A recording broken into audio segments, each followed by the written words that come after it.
Magandang araw sa iyo. Salamat sa pagbabahagi ng iyong mga source. Meron tayong isang tanong ngayon. Sobrang specific, sobrang technical, pero napaka-importante sa teolohiyang tinatalakay mo. Ang tanong, kailan ba talaga natatapos ang pagtubos para sa tinatawag na aktwal na santuario? At para lang malinaw sa lahat, ito yung santuario sa langit, no? Yung orihinal, hindi yung modelong binabasa natin sa lumang tipan. Para itong isang cosmic mystery na may dalawang pangunahing teorya. Ang mga ebidensya, kinuha mula sa mga aklat ng Levitico at siyempre pahayag. Ang misyon natin ngayon ay himay-himayin ang mga argumentong ito para maunawaan kung ano ba talaga ang pinaniniwalaan ng may akda ng iyong material. Okay, simulan na natin pag-usapan to. Tama. At mahalagang linawin natin mula sa simula kung anong ibig sabihin ng pagtubos o atonement sa kontekstong ito, base sa mga tala mo.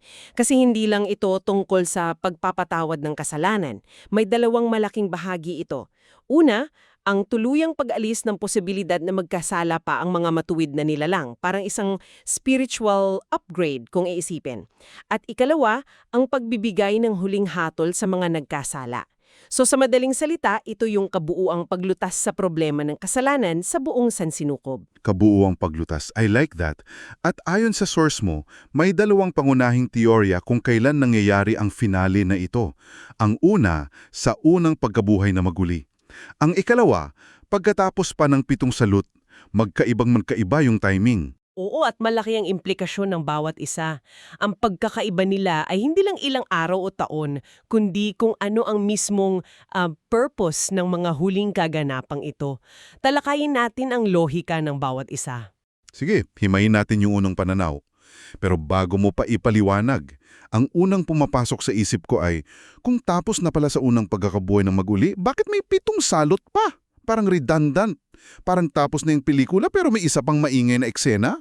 Magandang tanong yan at dyan mismo pumapasok ang pinaka-controversial na ideya ng pananaw na ito.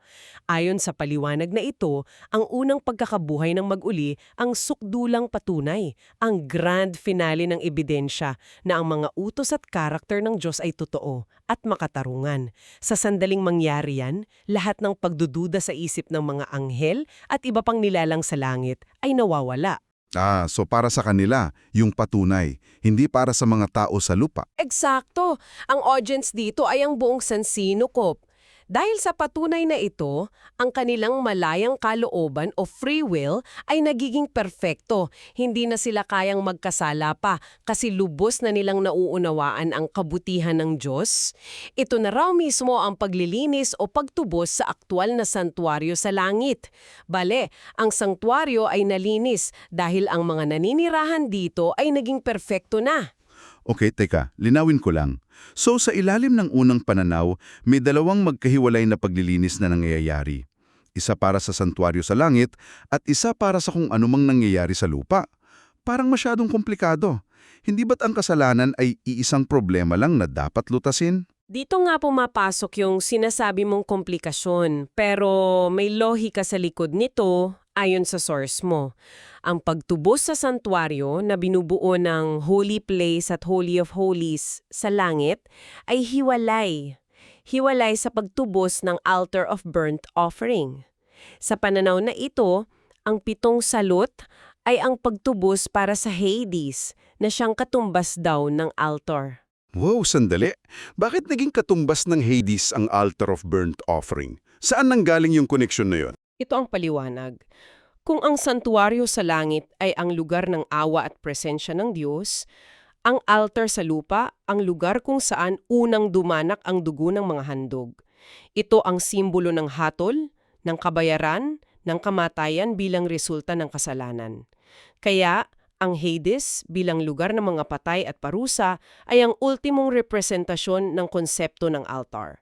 So ang paglilinis sa Hades sa pamamagitan ng 7 salot ay paglilinis sa mismong konsepto ng kamatayan at parusa. Hiwalay na proseso raw ito na kasunod lang nangyayari matapos masecure at malinis ang santuario sa langit. Okay, Gets ko na yung lohika nung una kahit medyo hati yung proseso. Pero may butas dyan para sa akin na sinasagot naman yata ng ikalawang pananaw.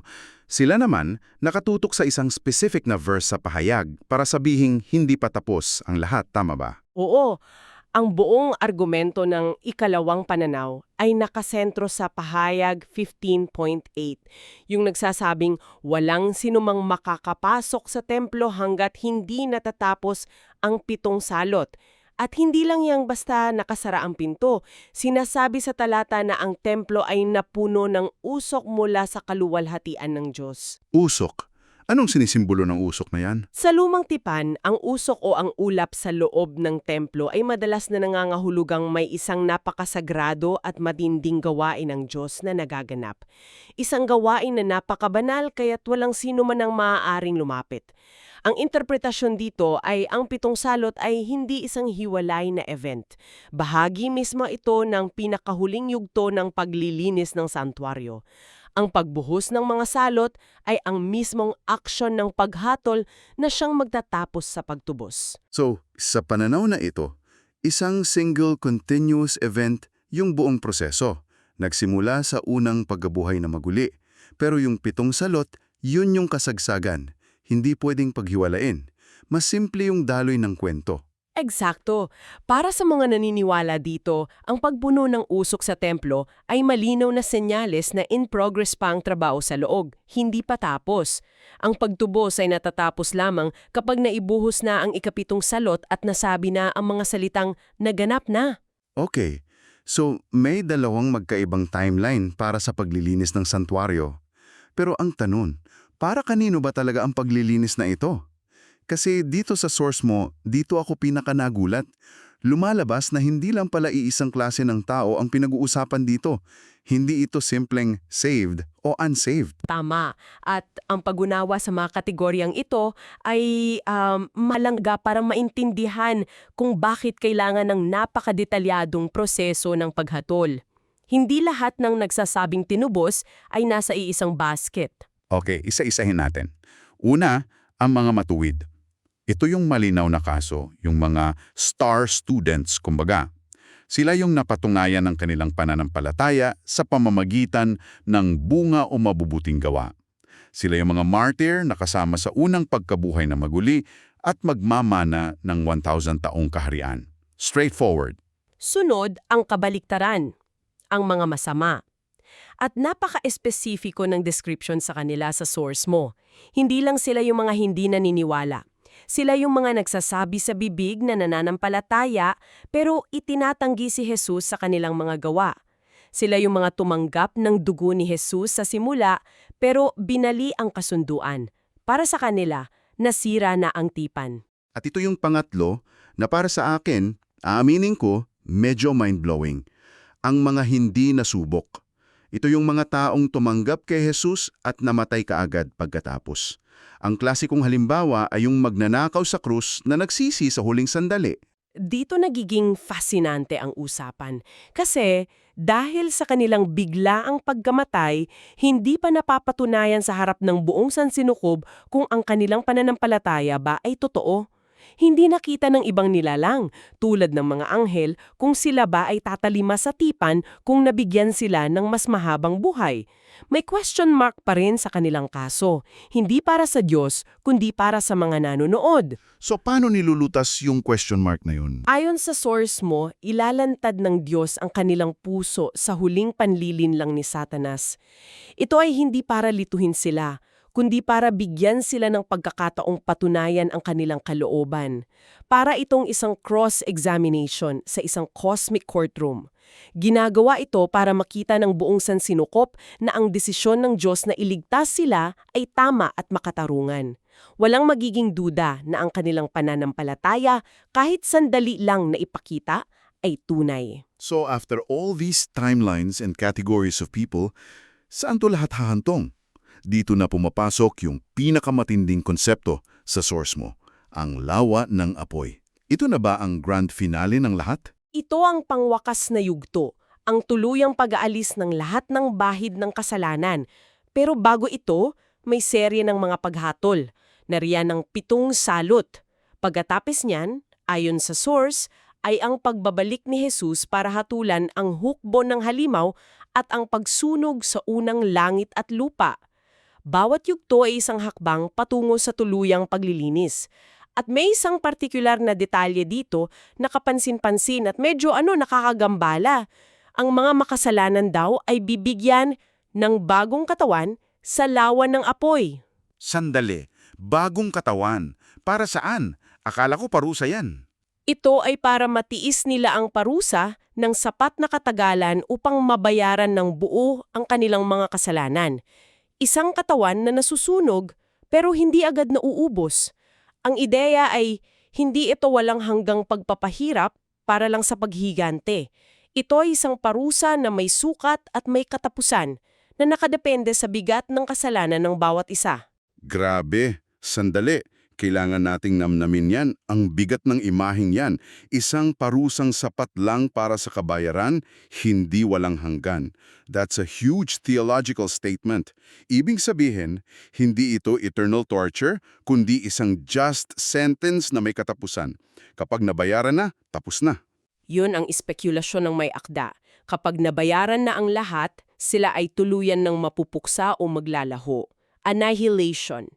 Isang konsepto na nagbibigay diin sa katarungan at kabayaran kaysa sa walang katapusang paghihigante. Napaka-graphic. At after that final, fiery judgment, anong mangyayari doon sa dalawang lugar na pinag-usapan natin sa simula, ang santuario at ang Hades? Dito na nagkakaroon ng satisfying na conclusion yung paghihiwalay kanina. Ang aktwal na santuario sa langit kapag tuluyan ng nalinis ay iingatan at mananatili. Ito ang tahanan ng Diyos na naging perpekto at dalisay. Samantalang ang Hades na katumbas ng altar at simbolo ng kasalanan at kamatayan ay lilinisin din. Ngunit sa huli ay itatapon sa lawan ng apoy.